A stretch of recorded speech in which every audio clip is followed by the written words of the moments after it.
Road Rants for Black and White Sports.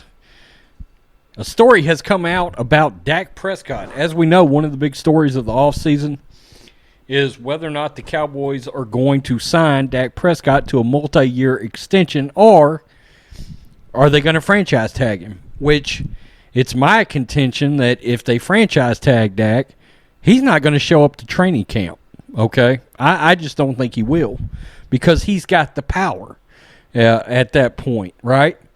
And it's a bad look for your franchise in dealing with your you don't want to franchise your potential franchise quarterback, in other words.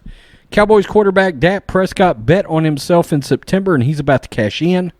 Clarence Hill Jr. of the Fort Worth Star-Telegram reports the Cowboys and Prescott came close to a deal in September that would have paid him roughly $33 million annually. And then the talks broke down when Prescott wanted more. Here's the thing to remember regarding any talks from 2018. Prescott's paltry salary of $2 million for 2019 would have dragged down the total value at signing of any new contract. If, for example, they had offered him 5 years extension at $33 million per year, the average value at signing on the 6-year deal would have been $27.8. Halfway between the total value of the signings of Jimmy Garoppolo and Kirk Cousins. Hill reports Prescott wants a deal that will pay him as much or more than Seahawks quarterback Russell Wilson. All right, but there's a big difference between Wilson's new money average of $35 and his total value at signing of $33.4. Since Prescott currently has no contract, Prescott's total value at signing and new money will be the same. So will it be 35 or will it be 31.4 per year or somewhere in between? And here's the thing. I mean, if they franchise tag, let's see, if they apply exclusive tender, it gets much more expensive. It's 33.4 for 2020. Then it goes to 40.08 and then a ludicrous 57.71 in 2022, a 3-year payout of $131.19 million, or a 43.73 average. And I've got Dak's career numbers and numbers from this year up. He threw 4,902 yards this year and had a 3-to-1 basically touchdown to interception ratio. And on the surface, that seems great, right? The only problem is he had a lot of 300-yard garbage yard games thrown in. Okay, when I started looking at his games, or games where they were trying to come back and the other team was playing a more prevent defense, he was racking up yards like crazy. Full disclosure, I'm a huge Dak Prescott fan, okay? I think Dak's got the potential to be a better, or maybe even on the same scale as Alex Smith. Do I think you can win a Super Bowl with Alex Smith or Dak Prescott? Yes. In the same way I think you could win one with Jimmy Garoppolo. I do. I think you could win one with Jimmy. Look, if everything fell in line, you could win one with Kirk Cousins or Ryan Tannehill. Okay? But we're talking your defense has got to be on point. Your running game has to be on point.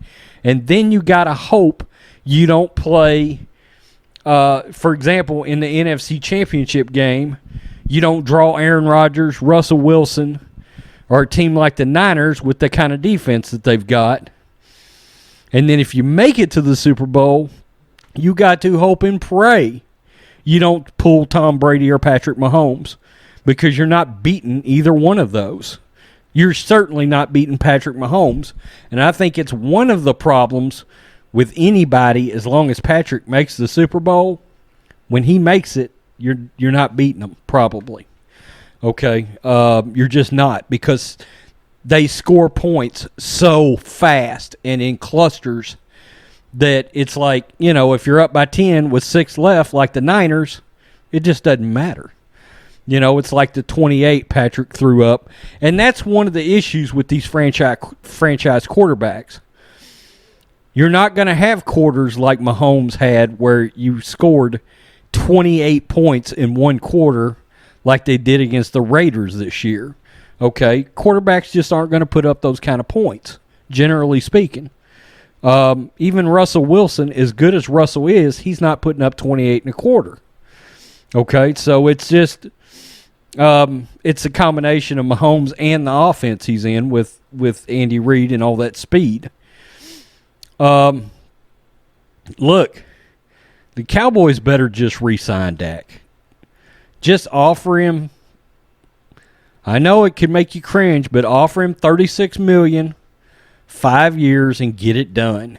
Because look, the way the quarterback contracts are set up, in another year, Dak will be the third or fourth highest paid quarterback at that point instead of the highest paid.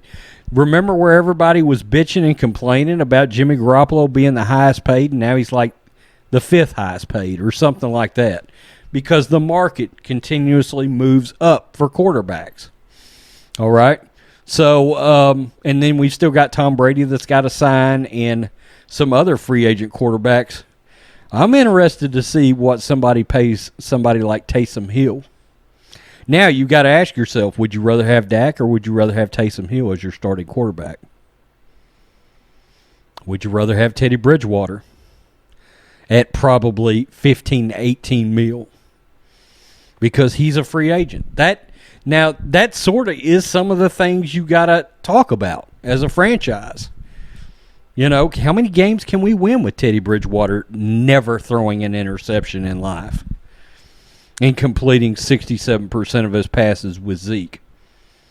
Right? You know, you do have to think about that because the Cowboys really need some help on defense, I think. Peace. I'm out. Till next time.